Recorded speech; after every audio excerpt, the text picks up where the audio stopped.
15 फरवरी को लोक जनशक्ति पार्टी रामविलास के राष्ट्रीय अध्यक्ष चिराग पासवान जी के द्वारा जो है पटना में पैदल मार्च निकाला जाएगा और उसको लेकर सहरसा में भी तैयारी जो है वो जोरों शोर पर है। और जो यहाँ पर देखिए लोजपा की नेत्री है सरिता पासवान जी यहाँ पर बैठी हुई है और तमाम जो पार्टी के कार्यकर्ता हैं उनके साथ बातचीत किया जा रहा है और जो पैदल मार्च है वो किस तरह से सफल हो उसको लेकर जो है बैठक की गई है। तो हम सीधे जुड़ेंगे और बात करेंगे कि जिस तरह से अभी मुद्दा बिहार में गरमाया हुआ है, विभिन्न मुद्दों को लेकर जो है चिराग पासवान जो है वो 15 तारीख को सड़क पर उतरने के लिए जा रहे हैं और इसको लेकर सहरसा में किस तरह की तैयारी है और यहाँ से कितनी की संख्या में लोग उस पैदल मार्च में शामिल होंगे, इसको लेकर हम बातचीत करेंगे। क्या कुछ कहेंगे और जिस तरह से अभी फ़िलहाल जो लगातार चिराग पासवान जो है बिहार सरकार पर हमलावर हो रहे हैं और 15 तारीख को पैदल मार्च निकाल रहे हैं, क्या लगता है कितना असर होगा ये पैदल मार्च से, सरकार पर कितना असर पड़ेगा? जी, पहले सभी को नमस्कार। मैं बताना चाहती हूँ कि आज बिहार सरकार की गिरती हुई विधि व्यवस्था के खिलाफ, बेरोजगारी के खिलाफ और महिलाओं की अस्मिता के साथ जो खिलवाड़ किया जा रहा है उसके खिलाफ में हमारे माननीय राष्ट्रीय अध्यक्ष चिराग पासवान जी का 15 फरवरी को बिहार बचाओ आक्रोश जो जेपी गोलंबर से राजभवन तक मार्च निकाला जा रहा है। इसमें हमारे सहरसा जिला से तमाम लोजपा के सभी कार्यकर्ता, चाहे वो पंचायत स्तर से लेकर के हो या जिला के हो, बड़े पदाधिकारी हो या बूथ स्तर के सभी कार्यकर्ता उस कार्यक्रम में शामिल होंगे। और बिहार सरकार की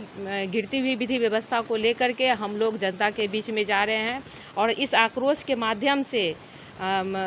राजभवन का घेराव भी करने जा रहे हैं और ये दिखाना चाहते हैं कि जनता के साथ में जो आज 15 सालों से आप यहाँ पे राज कर रहे हैं बिहार में, अब फिर भी यहाँ की गिरती हुई कानून व्यवस्था को आपने संभाल नहीं सका और अगर आप नहीं संभाल सकते हैं तो स्वतः आपको इस्तीफा दे देना चाहिए। शराबबंदी को लेकर लगातार चिराग पासवान बिहार सरकार पर हमलावर हो रहे हैं। जहरीली शराब से लगातार मौत के आंकड़े जो है वो लगातार बढ़ती जा रही है। ऐसे में आप किस तरह से इसको कहेंगे, क्या कुछ कहेंगे? जी, मैं आपको बता देना चाहती हूँ कि माननीय राष्ट्रीय अध्यक्ष हमारे चिराग पासवान जी लगातार इस मुद्दा को उठा रहे हैं और वो लगातार अपनी बातों को जनता के, आप लोगों के माध्यम से जनता के बीच में रख रहे हैं। उनका सिर्फ यही कहना है कि देखिए, आपने अगर शराबबंदी का कानून लाया है तो इसे या तो पूरी तरह धरातल पे इसे बंद कर दें, अन्यथा अगर ये नहीं आपसे संभल रहा है तो इस तरह के कानून बनाने की आप बेकार में कोशिशें छोड़ दें। कारण आज जहरीली शराब से सैकड़ों लोगों की मौत हो चुकी है। कई जगह आप देखेंगे लगातार आप कह रहे हैं कि कानून बनाया गया है, लेकिन शराबबंदी का कहीं कोई नामो निशान नहीं हुआ। यूँ कहा जाए कि शराबबंदी के नाम पे जनता का शोषण हो रहा है और नया युवा जितने भी हैं वो कहीं न कहीं शराबबंदी के कारण और इस तरह के कानून व्यवस्था को आने से वो बेवजह के झूठे केस में फंसे हैं और कई परिवार घर उनका उजड़ गया है। इसमें चिराग पासवान ने कहा है कि इंटरव्यू के दौरान उन्होंने कहा है कि ये मार्च को रोकने के लिए पुलिस प्रशासन पूरी तरह से लगी हुई है कि इस मार्च को किसी तरह रोका जाए। देखिए, अब तो फैसला हो चुका है, ये आगाज हो चुकी है, हम लोगों ने प्रण ठान लिया है। अब चाहे लाठियां बरसे, आंसू गैस के गोले छोड़े जाएं या पानी के बौछारें की जाएं या फिर गोलियां चलाई जाएं, हम लोगों ने अपना सीना तान दिया है और बिहार सरकार के खिलाफ में हम लोग हैं। उनको जो करना है, जो ताकत आजमाइश करना है वो कर ले और बिहार को बचाने के लिए माननीय चिराग पासवान जी आज सड़क पे आ गए हैं। उनके साथ साथ सैकड़ों कार्यकर्ता, हजारों की संख्या में कार्यकर्ता 15 तारीख को आप देखेंगे जेपी गोलंबर से राजभवन तक पैदल मार्च हम लोग करेंगे। आपको लगता है कि बिहार के जो जनता है उनका सपोर्ट जो है कहीं ना कहीं चिराग पासवान को अब मिलने जा रहा है? निश्चित तौर पे चिराग पासवान जी आज एक युवाओं के नया आइकॉन बन चुके हैं और लोग उनको देख रहे हैं इस नज़रिए से। चूँकि आज जो भी देखिएगा बिहार सरकार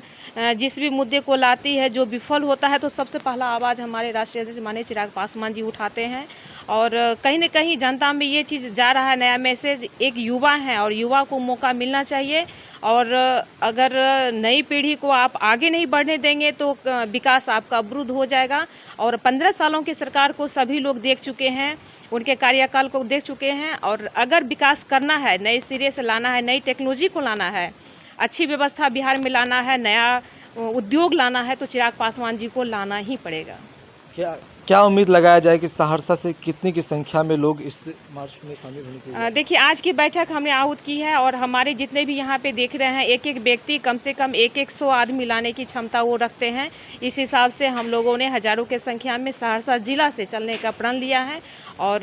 चूँकि दो सुविधा है हम लोगों के पास में, या तो ट्रेन से जाए या फिर अपनी सवारी से, और सभी कार्यकर्ता स्वतः वहाँ जाने के लिए तैयार हैं। चलिए, कहीं ना कहीं जो तैयारियां हैं वो शुरू कर दी गई है और 15 तारीख को जो मार्च होने जा रहा है पटना में, उसको लेकर सहरसा में भी तैयारी जोरों शोर पर है। अब देखने वाली बात ये होगी कि इस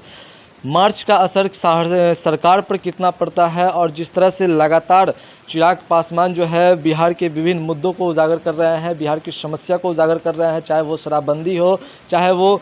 छात्र पर लाठीचार्ज हो, ऐसे विभिन्न मुद्दों को वो उजागर कर रहे हैं और सरकार पर लगातार हमलावर भी हो रहे हैं। शराबबंदी को लेकर भी चिराग पासवान लगातार सरकार के प्रति नाराज़गी जाहिर कर रहे हैं और सरकार पर लगातार हमलावर भी हो रहे हैं। अब देखने वाली बात ये होगी कि 15 तारीख को होने वाली पैदल मार्च में सरकार पर इसका कितना असर पड़ता है।